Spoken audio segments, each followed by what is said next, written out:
今回はリチャード・ P. ルメルト、良い戦略、悪い戦略をもとに、良い戦略と悪い戦略の違い、そして診断、基本方針、行動によって戦略を組み立てる考え方を英語で確認していきます。日本語で内容を確認したい場合は、概要欄も合わせてご覧ください。Good strategy, bad strategy. First makes one point clear. Strategy is not the same as a goal or a slogan. It is a way to build clear judgment and action in a difficult situation.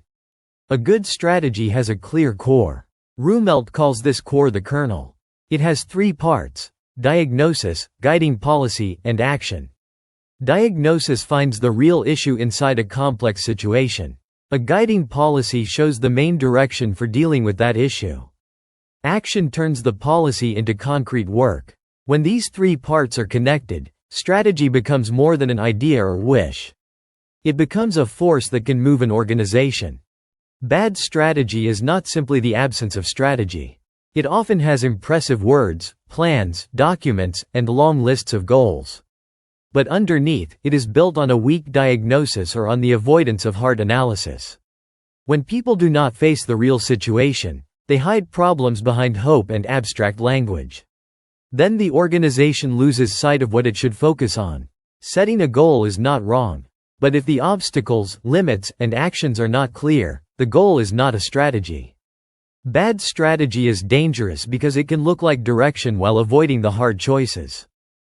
The value of good strategy is that it can create a strength that others do not expect. Strategy is not just listing the abilities that are already visible. It looks again at your strengths and the opponent's weaknesses from a new angle. Something that looks like a weakness can become an advantage.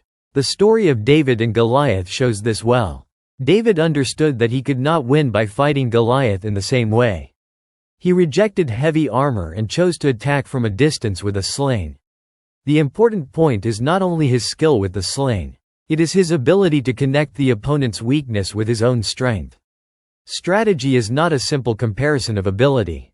It is the work of seeing what can become a real strength in a specific situation. Bad strategy has several common signs. The first is empty language. Even strong and positive words are not strategy if they do not lead to concrete action. The second is avoiding a serious problem. When people do not face the hardest issue and only talk about the easy parts, they move away from the center of the problem. The third is confusing desire with strategy. A desire to grow, increase sales, or become number one is not a strategy by itself. The fourth is calling the long-to-do list a strategy. Many activities do not create strategic power if it is not clear where resources should be focused. One reason bad strategy spreads is that choice is painful. To have a strategy is to choose something and give up other possibilities. Many departments and stakeholders have requests that seem important. If a leader tries to satisfy everyone, no one may feel hurt. But when limited resources are spread thinly in every direction, no issue receives enough power. Good strategy needs a leader who can say no to many demands. In strategy, what not to do is just as important as what to do.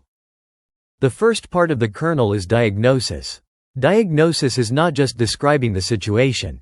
A good diagnosis chooses the critical problem from a complex reality. It also explains why that problem deserves attention. Before a company sets goals, it should first understand its current situation. It needs to look at customers, competitors, internal problems, limits, and past failures. It must ask what is blocking results. A view that cannot be tested, or a story that only sounds good, is not a real diagnosis. If the diagnosis is vague, the policy and actions that follow will also be vague. The second part is the guiding policy. A guiding policy shows the broad approach for overcoming the obstacle. It is not a detailed manual. It is more like a guardrail that keeps action moving in a certain direction. With a guiding policy, an organization can judge what to prioritize and what to avoid. But a guiding policy alone is still not enough. If the policy stays at the level of abstract words like customer focus or faster growth, it does not guide action. A good strategy goes further. It explains why that policy matters, how it will be carried out, and which actions should work together. The third part is action. Action turns strategy into reality. To create a large effect, an organization needs a set of actions that support one another. Each individual action may look reasonable, but if the actions are not connected, the strategy has little power. On the other hand, when several actions are combined under one policy, the strength of the whole organization is focused on one point. Strategic advantage often comes from this kind of consistent action. By thinking about action, strategy becomes an executable choice, not a vague principle. Good strategy creates leverage. Leverage means concentrating intelligence, energy, and action where they will have the greatest effect. It means producing a large result with a smaller amount of force. Instead of trying to solve every problem at once, strategy finds the factor that limits results and puts power there. This is where approximate objective becomes important. Approximate objective is a goal that can actually be achieved with the means available now. It connects a distant desire with present action. It reduces ambiguity and focuses the energy of the organization. The idea of a chain link system is also important. A chain is limited by its weakest link. The same thing can happen in an organization or a business. One weak point may be holding back the result of the whole system. In that case, strengthening other parts will not improve the whole result very much. The weak link must be improved first. So a good strategy identifies the weakest link and focuses effort there. This is not just ordinary improvement work. It is a way to understand the structure that limits results. Advantage does not simply mean being good at something. It means having the power to turn a strength into results. A competitive advantage can become deeper when it is improved in the same field. It can also create more value when it is extended into nearby areas. Increasing demand for a strong product or service can also be an important strategic action. In addition, if a company strengthens the mechanisms that stop competitors from copying it, the advantage becomes easier to protect. Good strategy does not only find an advantage. It also thinks about how to deepen it, extend it, and defend it.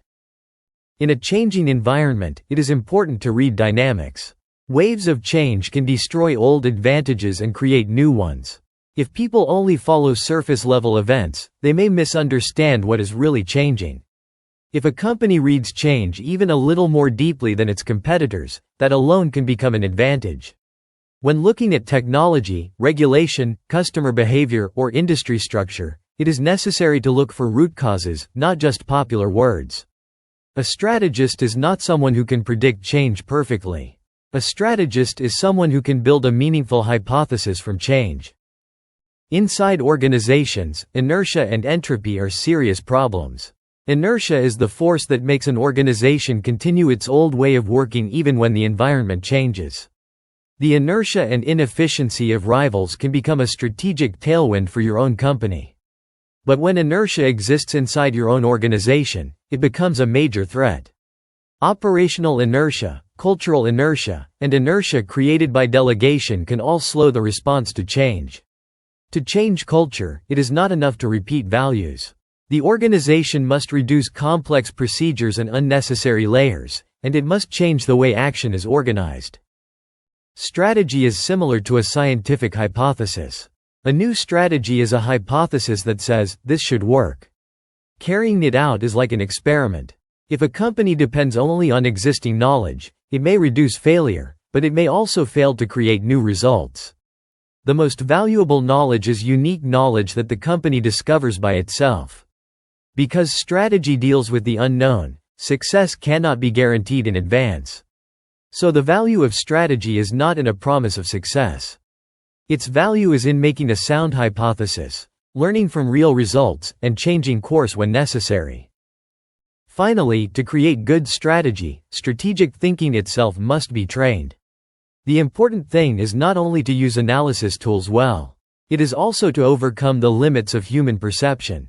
When people face complex problems, they often jump to the first answer that comes to mind. For that reason, they need habits that slow down their thinking. They can make lists, compare importance and urgency, doubt their first impression, and test their own ideas strictly. When facing a difficult problem, they should return to the kernel. What is the real issue? How should we deal with it? What specific actions should we take? A good strategist is not someone who protects the first idea. A good strategist questions it, looks for weaknesses, and rebuilds it into a better hypothesis.